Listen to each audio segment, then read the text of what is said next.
જય સ્વામિનારાયણ મિત્રો, આજે આપણે માહિતી સંચારની અંદર લેખિક માહિતી સંચાર છે એના વિશે જોવાનું છે. આગળના લેક્ચરમાં આપણે શું જોયું હતું? મૌખિક માહિતી સંચાર, બરાબર? એના કેટલાક ફાયદાઓ અને મર્યાદાઓ જોઈ હતી. હવે એમાં વાત કરું તો કે લેખિક માહિતી સંચાર કેવી રીતે છે એનો જરૂરિયાત ઉદ્ભવી. તો તમને ખબર છે કે માનવ વિકાસ બરાબર છે થઈ રહ્યો છે. તો આદિ માનવ જ્યારે હતો ત્યારે શું કરતો હતો? માહિતી જે છે બરાબર એની આપલે છે મૌખિક રીતે જ કરતો હતો, બરાબર. પણ જેમ જેમ એમાં સુધારો થતો ગયો બરાબર એમ લિપિ બરાબર ભાષાની જરૂરિયાત શું થઈ ઉદ્ભવી, બરાબર છાપકામની જરૂરિયાત છે એ ઉદ્ભવી. એમ ધીમે ધીમે જે છે એ લેખિક માહિતી સંચારની છે એની શું થઈ જરૂરિયાત ઉદ્ભવી. લેખિક માહિતી સંચાર જે છે એ આપણે બે વ્યક્તિઓ વચ્ચે કે વ્યક્તિ અને જૂથ કે જૂથ અને વ્યક્તિ અથવા તો જૂથ વચ્ચે છે ઈ કરી શકાય છે, બરાબર. વ્યક્તિ એટલે પત્ર લખીને, બરાબર છે કે એક વ્યક્તિ જે છે એ પત્ર અથવા તો કોઈ નોટિસ કે કોઈ નોંધ કોઈ સંદેશો બીજા વ્યક્તિને મોકલે છે, બરાબર. તો બીજા વ્યક્તિ છે એના પ્રત્યુત્તરમાં બરાબર કે મેસેજ આપે કે એ ભાઈ સામે પત્ર લખે. હવે જૂથ અને વ્યક્તિ એની વચ્ચે છે લેખિક માહિતી સંચાર કેવી રીતે થાય? કે વ્યક્તિ અથવા જૂથ વચ્ચે માહિતી સંચાર કેવી રીતે થાય? કે જૂથ અને જૂથ વચ્ચે માહિતી સંચાર કેવી રીતે થાય છે? બરાબર છે. પત્રો લખીને, કાગળો લખીને, નોટિસ આપીને, બરાબર છે વગેરે રીતે છે આ બધા વચ્ચે શું થાય છે કે માહિતીની જે છે એ શું થાય છે આપલે થાય છે.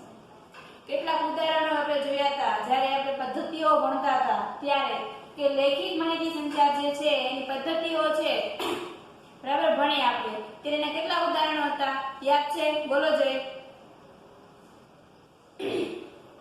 કેટલા ઉદાહરણો છે? ઘણા બધા ઉદાહરણો હતા. જેમાં કે શું આવે છે કે હસ્તપ્રત છે, બરાબર છે, જાહેર ખબરો, ચોપાનિયાઓ, સાહિત્ય, પત્રલેખન, પછી ઈમેલ હતા ને બધું, સામાયિકો, બરાબર. આ વગેરે બધા જેના શું છે ઉદાહરણો છે. હવે જોઈએ કે લેખિક માહિતી સંચાર જેની જરૂરિયાત શા માટે ઉદ્ભવી?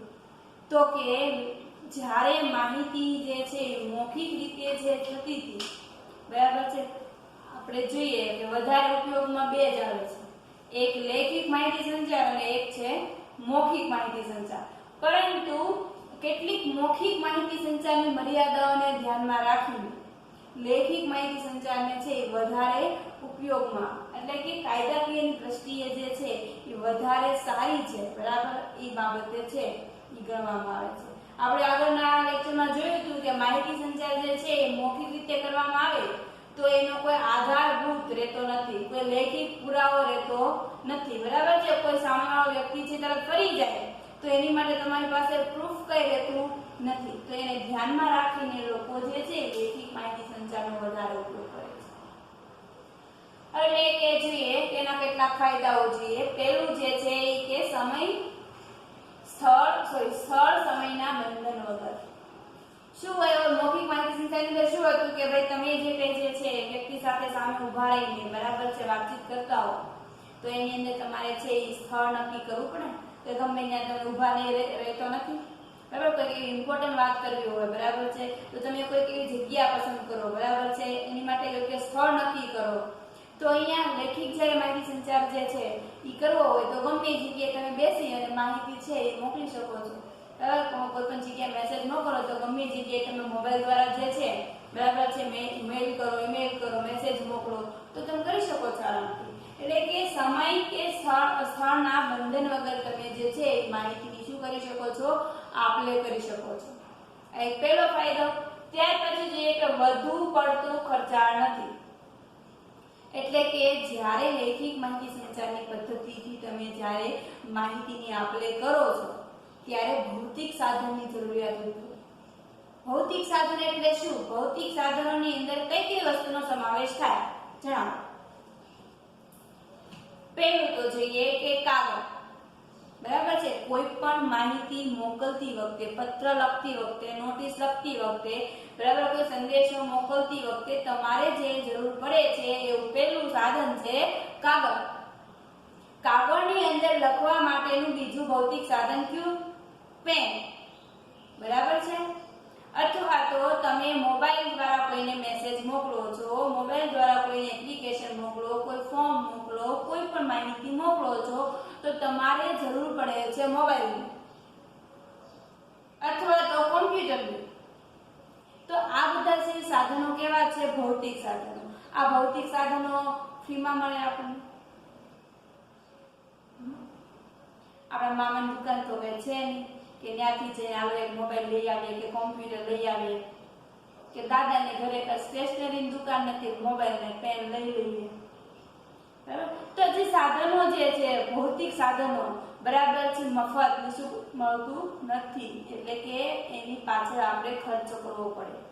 બરાબર છે. તો શું કહે છે કે હવે મોબાઈલ લેવો, બરાબર છે, મેસેજ મોકલવા માટે તમારે અંદર શું કરાવવું પડે? રિચાર્જ કરાવવું પડે. બરાબર. તો એ રિચાર્જ કરાવો છો, એ રિચાર્જ એક મેસેજ મોકલવા પાછળનો ખર્ચો કેટલો છે? હવે એ છોડો, આપણે કાગળ, એક કાગળની અંદર પત્ર લખવો છે, તે કાગળની કિંમત કેટલી છે? બોલપેનની કિંમત કેટલી છે? ખર્ચ થાય છે, પણ ખર્ચ કેવો છે? એકદમ થોડો. બરાબર. એકદમ આમ કહેવાય ને આમ સામાન્ય ખર્ચ છે. બરાબર. તો કે છે કે વધુ પડતી ખર્ચાળ પણ નથી. ખર્ચ થાય છે પણ એટલો બધો ખર્ચ પણ થતો નથી. ત્યાર પછી જોઈએ ક્રમબદ્ધ જાળવણી તથા વ્યવસ્થિત સાચવણી. હવે જ્યારે તમે કોઈ માહિતીને લખીને મોકલવામાં આવે ને એટલે એના ક્રમબદ્ધ તમે માહિતી તમારી પાસે પહોંચી શકે છે. બરાબર છે.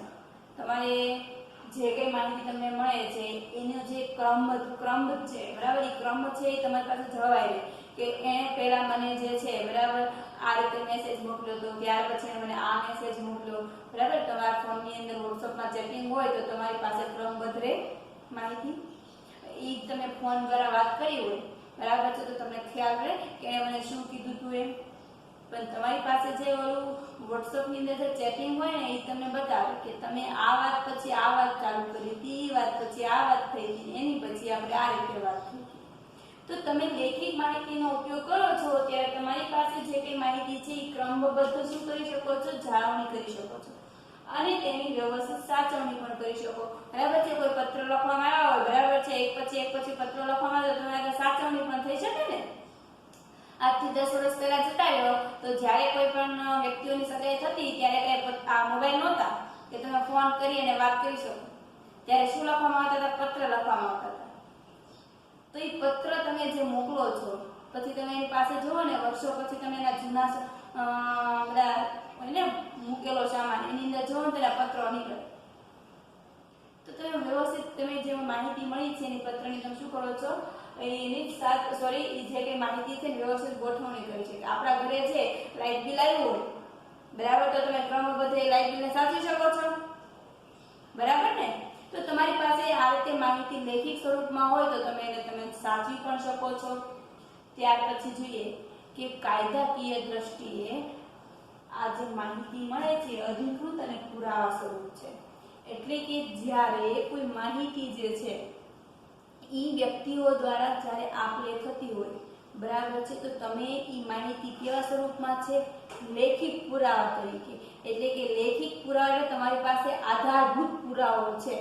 એટલે કે આ રીતે જ્યારે માહિતી સંચારની તમે આપ-લે કરો છો તો તમારી માટે કાયદાકીયની દ્રષ્ટિએ એ માહિતી કેવી થઈ ગઈ? અધિકૃત.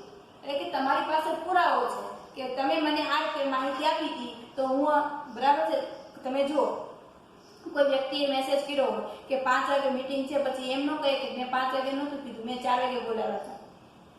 કેમ?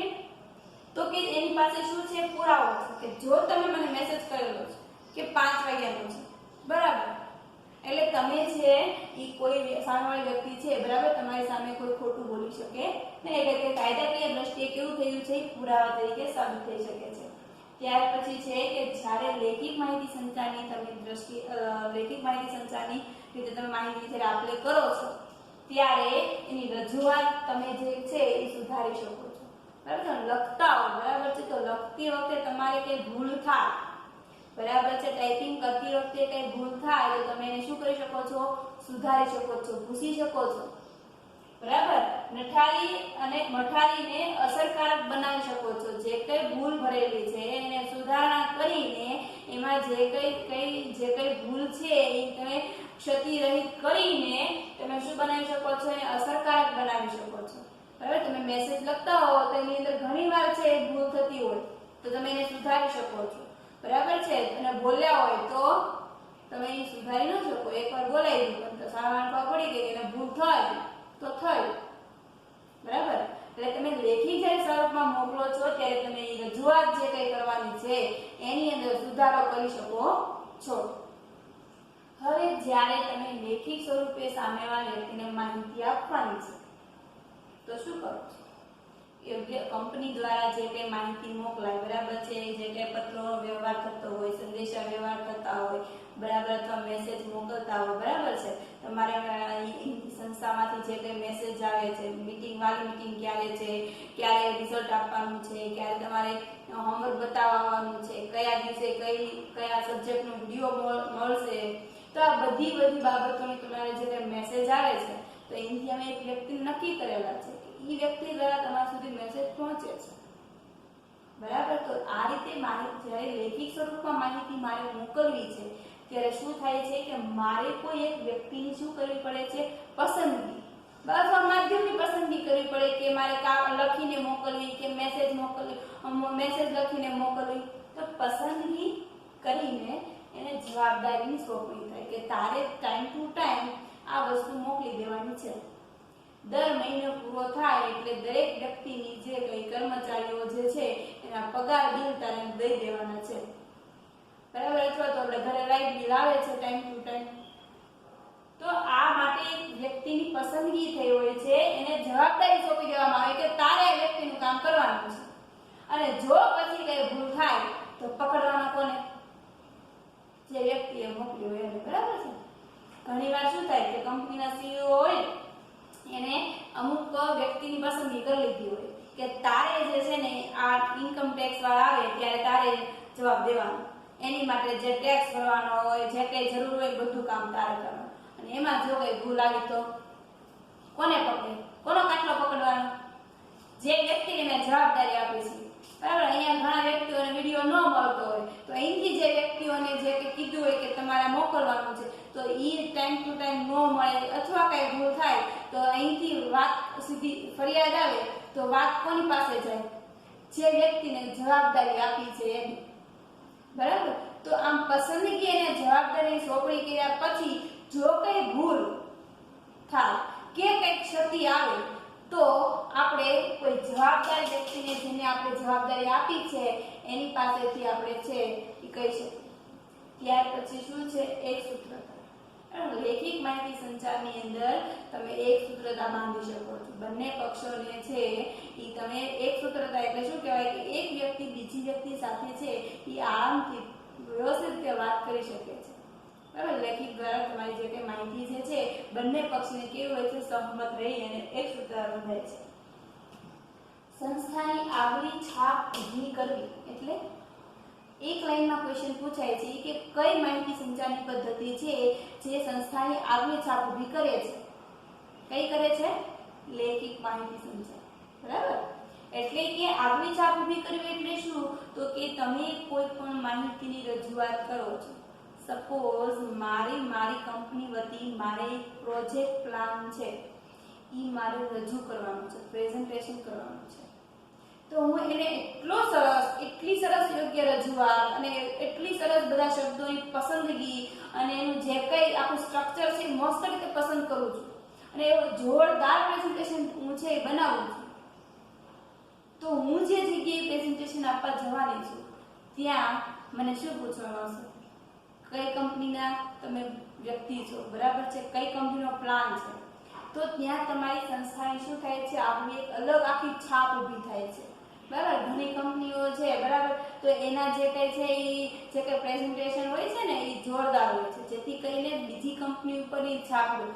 તમે જુઓ જે કઈ કંપનીઓ જે છે એ કોઈ ફૂડ પેકેટ કે એવું કંઈ બનાવતા હોય તો એના જે પેકેટ ઉપર છે એ જોરદાર ડિઝાઇન ને એવું બધું છે એ નક્કી કરે, કલર નક્કી કરે, ડિઝાઇન કેવી બનાવી, કેવો શેપ આપવો, કેવા આકાર બનાવવો, આ બધું જ છે એ જોવા આવે, જેથી કરી એની જે છે છાપ કેવી થાય, સરસ એવું અલગ કરી આવે, બરાબર. એટલે કે છે કે લેખિત માહિતી સંચારથી શું થાય છે, સંસ્થાની આગળ અલગ આખી છાપ ઉભી આવે. હવે જો તમને માહિતી મળતી હોય, બરાબર છે કે ભાઈ એટલા સબ્જેક્ટ છે, એટલા વિષય છે, આ માહિતી છે, તે છે, એકનું આમ છે, ટાઈમ ટેબલ આ પ્રમાણે છે, એટલા સમય મીટિંગ હોય, એટલા સમયે તમારા પરીક્ષાનું વાર્ષિક ટાઈમ ટેબલ, આ બધું જ છે એની અમે એક સરસ મજાની બુક બનાવી, રંગીન કાગળનો ઉપયોગ કરી અને સરસ મજાના અક્ષરથી લખી અને સરસ મજાની બુક્સ તમને આપી.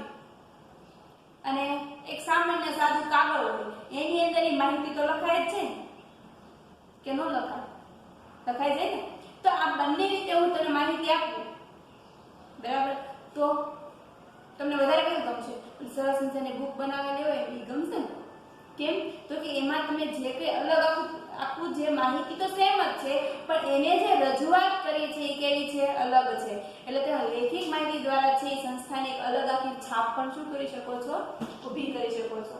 એના ફાયદા જોયા પછી આપણે આગળના લેક્ચરમાં વાત કરી હતી કે સિક્કાની બે બાજુ સમાન હોય, બરાબર. ફાયદા હોય તો મર્યાદા પણ હોય જ.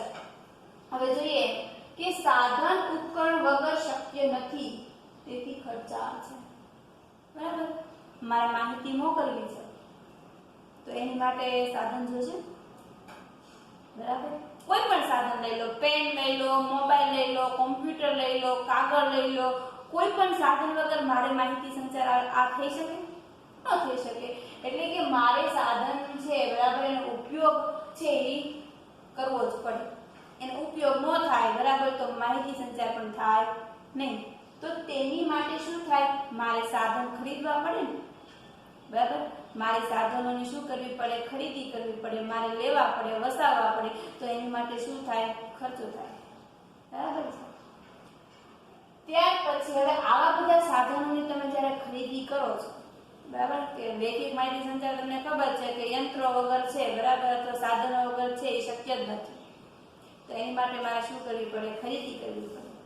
ખરીદી કરવી પડે પ્લસ જાળવણી પણ કરવી પડે, બરાબર. કે મારે કઈ પેજ મને આપવામાં આવ્યા હોય તો એ પેજનો કઈ ગમે એમ ઉપયોગ ન કરી શકું. એ પેજમાં જે કઈ પત્ર છે એ સરસ રીતે લખીને જ મોકલવામાં આવે.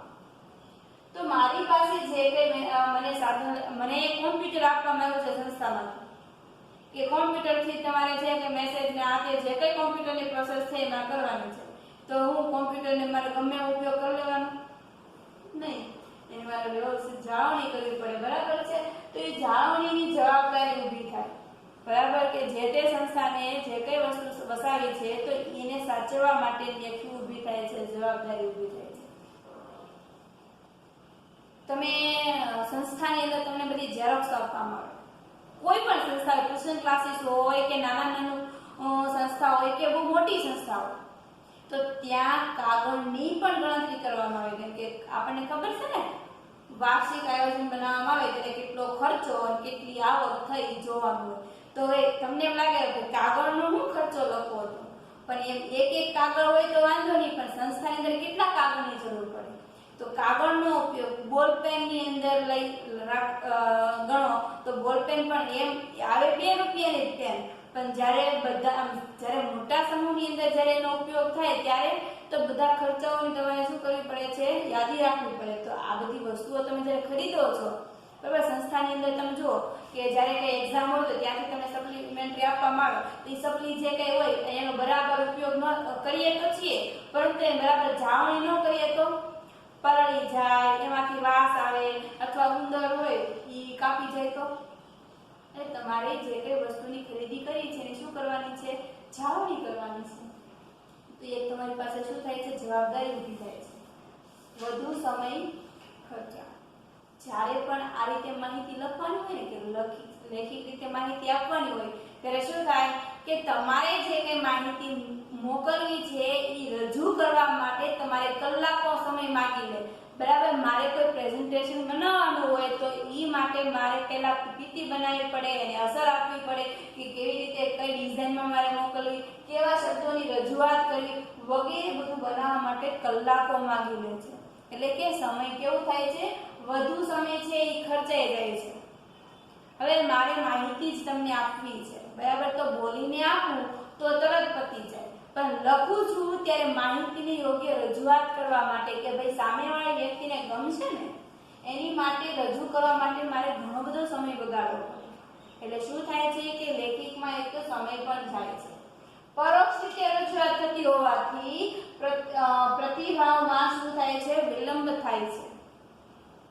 આ રીતે જ્યારે માહિતી સંચાર થાય છે ત્યારે પરોક્ષ રીતે થાય છે. પરોક્ષ કોને કહેવાય કે જ્યારે બે વ્યક્તિ સામસામે હોતી નથી અને ત્યારે માહિતી સંચાર થાય છે તો એ કેવું છે, પરોક્ષ રીતે થાય છે. પરોક્ષ રીતે જ્યારે માહિતીની સંચારની આપણે થતી હોય, માહિતી સંચાર થતું હોય ત્યારે પ્રતિભાવ કેવો હોય છે, વિલંબ. હવે સામે વ્યક્તિ બેઠો હોય તો તરત ખબર પડે કે ભાઈ પ્રતિભાવ કેવો છે. પત્ર લખીને જ્યારે મોકલવામાં આવે કે મેસેજ લખીને મોકલવામાં આવે તો થોડો સમયનો શું થાય છે, વાર લાગે ને, સમયની વાર લાગે કે તરત જ કઈ એને માહિતી મળી ન જાય, તરત મને રિપ્લાય ન આપે, બરાબર. તો માહિતીનો પ્રતિભાવમાં તમારે શું લાગે છે, વિલંબ, પ્રતિભાવમાં વિલંબ થાય છે. હવે આવી રીતે જ્યારે વિલંબ થાય, બરાબર છે, પ્રતિભાવ આન્સર આપવામાં, રિપ્લાય આપવામાં જ્યારે વિલંબ થાય ત્યારે શું થાય છે કે મારે જે ફટાફટ માહિતી જોઈએ છે એ ફટાફટ મળતી નથી. એટલે કે સફળતાપૂર્વક પૂર્ણતા વિશે પ્રશ્નો સર્જાય છે, બરાબર. જે કઈ માહિતી મને મળવી જોઈએ, બરાબર, જે તે સમયમાં એમાં ન મળે તો મારે શું થાય છે, કેટલાક ઈ માહિતી પૂર્ણ કરવા માટે કેટલાક તો મારા જે પ્રશ્નો છે સર્જાય છે. હવે મને એની સંસ્થામાંથી કહેવામાં આવે કે તમારે આ કાર્ય કરવાના છે, દરેક વાલીઓ સુધી મેસેજ પહોંચાડવાનો છે કે 15 તારીખે તમારે વાલી મીટિંગ છે. હવે ઘણીવાર શું થાય, હું બધાને મેસેજ મોકલું પરંતુ ઘણાના ફોનની અંદર નેટ ન હોય તો ત્યાં મેસેજ પહોંચે નહીં. પ્રશ્ન ઊભા થયા કે 10 એવા વાલી છે જેની સુધી મેસેજ મોકલ્યો છે પરંતુ એની સુધી પહોંચ્યો નથી, બરાબર છે. અથવા તો ઘણીવાર ફોન લાગે ને ફોન દ્વારા જે મેસેજ જાય ને ઇન્ટરનેટ ઘણીવાર, અથવા તો પત્ર લખીને મોકલું તો ઘણીવાર પોસ્ટ ઓફિસથી ઘરે પહોંચવામાં વાર લાગે. એટલે ઘણા બધા નાના મોટા પ્રશ્નો ઊભા થાય છે. મોકલનારની સમજ, ભાષા અને રજૂઆતની પકડ તથા સચોટતા ઉપર સફળતાનો આધાર. જ્યારે કોઈ માહિતી બોલનાર છે એટલે કે લખનાર જે છે કે મોકલનાર છે એની પાસે કેવી સમજ છે, કેવા વ્યક્તિને મારે માહિતી આપવાની છે તો એ માહિતીને હું કેવી રીતે આપું છું, બરાબર, એ ખાસ ઇમ્પોર્ટન્ટ છે. કઈ ભાષાનો ઉપયોગ કરું છું એ પણ મહત્વનું છે. હવે એ બધું સમજને ભાષા નક્કી થયા પછી તમે જે રજૂઆત કરો છો, બરાબર, લખવા માટે તમે ડાયરેક્ટ ન લખી શકો કે હવે કોઈ વ્યક્તિ છે લખવા બેઠો હોય કોઈ માહિતી, બરાબર, પત્ર લખવા બેઠો હોય તો એની માટે સંબોધન આપવું પડે, ડિયર, ખાલી જગ્યા, બરાબર, જે કે લખવાનું હોય, અથવા પ્રિય કરીને. તો ઈ જે લખે છે, બરાબર, ડિયર સાહેબ, ડિયર બહેન વગેરે, બરાબર, તો એની રજૂઆત કેવી રીતે કરે છે, બરાબર, એ વધારે ઇમ્પોર્ટન્ટ. રજૂઆત કરવા માટે એની પાસે જે કઈ પકડ છે એ પકડ તથા એની સચોટતા કે કેટલી પરફેક્ટ રીતે, કેટલી સ્પષ્ટતા સાથે રજૂઆત કરે છે એનો આખો આધાર એની સફળતા ઉપર છે, બરાબર. કે માહિતીની રજૂઆત કેવી રીતે ચાલુ કરે છે, કેવી રીતે એ માહિતીની શરૂઆત કરે છે એના ઉપર આખી એની સફળતાનો આધાર છે. પરંતુ મોકલનાર પાસે એની પાસે આવડત ન હોય, એવું એની પાસે કૌશલ્ય ન હોય તો માહિતી બરોબર રીતે લખાય પરંતુ માહિતી કેવી રીતે લખી છે, શું મેસેજ કહેવા માંગે છે કઈ ખબર ન પડે. ઘણીવાર આપણે ચેટિંગ કરતા હોય તો સામેવાળા વ્યક્તિ આપણને મેસેજ આપ્યો હોય તો આપણને ખબર ન પડે, એટલે આપણે શું કરવું પડે કે તે શું લખ્યું છે એમ પ્રશ્ન ચિહ્ન લખીને પાછળ મોકલવું પડે છે. તો ત્યારે આ માહિતી સંચાર શું થાય છે કે અસફળ નીવડે છે.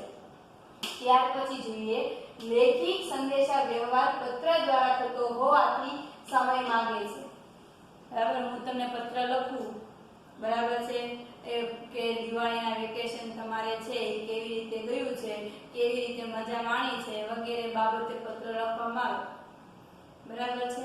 તો ઈ પત્ર હું લખું, પોસ્ટ ઓફિસમાં મોકલું, ત્યાંથી તમારા ઘર સુધી પહોંચે અને કેટલી બધી વાર લાગે.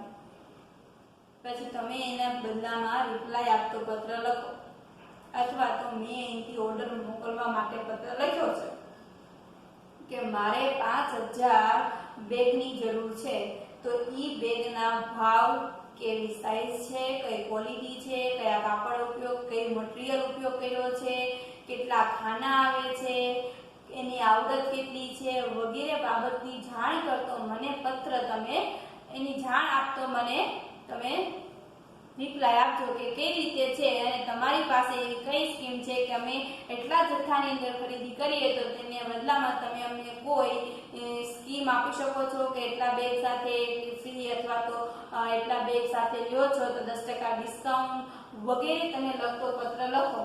પછી જ્યારે સામેવાળી કંપનીને મળે અને એના બદલામાં તમને જ્યારે એનો પ્રત્યુત્તર આપતો પત્ર આવે ત્યારે એમાં ઘણો બધો સમય લાગે છે. ફોન દ્વારા વાત થઈ હોય, ફોન લગાવો અને વાત થાય તો ફટાફટ માહિતી મળી જાય કે ઓકે 5000 બેગ બનાવ્યું છે એટલે મને જે છે એક બેગ છે એ 500 રૂપિયાની જગ્યાએ મને 450 માં પડશે, બરાબર. માહિતી પતી ગઈ, ક્લિયર થઈ ગઈ. એટલા 5000 બેગ બનાવ્યું તો મારી પાસે એક મહિનાનો સમય લાગશે. તો જ્યારે સંદેશા લેખિત રીતે જ્યારે સંદેશા વ્યવહાર થાય છે ત્યારે સમય શું કરે છે, માગી લે છે. હવે જોઈએ, બંને પક્ષો સાક્ષરતા અથવા અક્ષર જ્ઞાન હોવું જરૂરી છે, બરાબર. જ્યારે માહિતી જે છે એ લેખિત સ્વરૂપમાં હોય તો સ્વાભાવિક છે કે બંને પક્ષો પાસે શું હોવું જરૂરી છે, અક્ષર જ્ઞાન. અક્ષર જ્ઞાન એટલે કે સાક્ષરતા. બંને પક્ષો પાસે છે એને શબ્દોની ઓળખ હોવી જરૂરી છે કે સામેવાળો વ્યક્તિ શું કહેવા માંગે છે. એટલે ઘણીવાર શું થાય કે આજથી 10 વર્ષ પહેલા તમે જાઓ ને ત્યારે જે વ્યક્તિઓ પાસે ભણેલા નહોતા, જેની પાસે અક્ષર જ્ઞાન નહોતું, હજી હાલની તારીખની અંદર ઘણા એવા બધા વ્યક્તિઓ હોય છે કે જેની પાસે અક્ષર જ્ઞાન નથી. અને જ્યારે મોબાઈલની અંદર માહિતી આવે, કદાચ એવું બની શકે કે કદાચ માહિતી તમારી પાસે આવે છે પરંતુ ઈ માહિતી તમને, હવે જો આપણા વાલીઓ છે, બરાબર, સ્વાભાવિક છે કે એને ઇંગ્લિશ બહુ ઓછું ફાવતું હોય કેમ કે એના સમય વખતે ઇંગ્લિશની એટલી બધી વેલ્યુ નહોતી, બરાબર છે. ઇંગ્લિશમાં એની પાસે એવું કોઈ સબ્જેક્ટ જ ન આવતો કે ઇંગ્લિશ ભણો, બરાબર છે. ઇંગ્લિશ તો હમણાં આવ્યું, એટલે હતું તો ખરા પણ ભણવાની અંદર આપણે હમણાં ઉપયોગ લઈએ છીએ. તો જ્યારે માહિતી કે મેસેજ તમને ઇંગ્લિશમાં આવે તો શું કરે, આપણને બતાવવામાં આવે કે આ શું કહેવા માંગે છે, મને વાંચીને સંભળાવો. તો આવી વખતે થાય તો શું થાય, માહિતીનો વિલંબ થાય. એટલે બંને પક્ષ પાસે છે એ અક્ષર જ્ઞાન હોવું જોઈએ. એક વ્યક્તિ પાસે અક્ષર જ્ઞાન છે અને સામેવાળા પક્ષ પાસે અક્ષર જ્ઞાન નથી તો તમે પત્રો ગમે એટલા લખો, તમને સામે રિપ્લાય નહીં આવે. આપણે ઘણી જગ્યાએ જો ગામડાઓની અંદર જે છે, બરાબર છે, એ આપણે ગ્રાન્ડ પેરેન્ટ્સ રહેતા હોય તો એમની પાસે શું હોય કે અક્ષર જ્ઞાન ન હોય તો તમે જ્યારે કોઈ માહિતી કે નોટિસ એવું કંઈ મળે છે, બરાબર, તો એ શું કરે, કાં તો એ માહિતી જે મળી છે, બરાબર, જે કંઈ કાગળ કે પત્રો આવ્યા છે એ જે બીજા વ્યક્તિ જેને આવડે છે, બરાબર, વાંચતા, તો એની પાસે શું કરાવે છે, વંચાવે છે, બરાબર. અથવા તો એ છે એ સાઈડમાં મૂકી દે કે જે હશે એ જોયું જાય જ્યારે સમય આવે ત્યારે સાઈડમાં મૂકી દે. તો ત્યાં તમારી માહિતી છે કેવી થાય છે, અસફળ મેળવે છે. અથવા તેને લખતા નથી આવડતું તો તમને સામો પ્રત્યુત્તર પણ આપશે નહીં. આમ આપણે લેખિત માહિતી સંચારના ફાયદા અને મર્યાદા જોઈએ, બરાબર. અહીંયા ચેપ્ટર પૂરું થાય છે એટલે કે તમે આ પહેલું ચેપ્ટર જે છે એ આખું પૂરું થયું. પહેલા ચેપ્ટરની અંદર આપણે શું શું ભણ્યા યાદ છે? પહેલા તો આપણે જોયું કે માહિતી એટલે શું, માહિતી સંચાર કોને કહેવાય, કઈ ભાષા ઉપરથી ઉતરી આવ્યો છે, એની વ્યાખ્યા શું છે, વાણિજ્યક માહિતી સંચાર એટલે શું, એટલે કે ધંધાની અંદર માહિતી સંચાર કેવી રીતે ઉપયોગ કરવામાં આવે છે. ત્યાર પછી આપણે જોયું કે માહિતી સંચારની પ્રક્રિયા કેવી છે, કેટલી રીતે કયા પ્રક્રિયામાંથી પસાર થાય ત્યારે માહિતી સંચાર પૂરી થાય છે. એ માહિતી સંચાર કેટલી પદ્ધતિથી છે ઈ નક્કી થાય છે. એટલે કઈ કઈ રીતેથી કઈ કઈ પદ્ધતિથી તમે માહિતી સંચારનો શું કરી શકો છો, ઉપયોગ કરી શકો છો.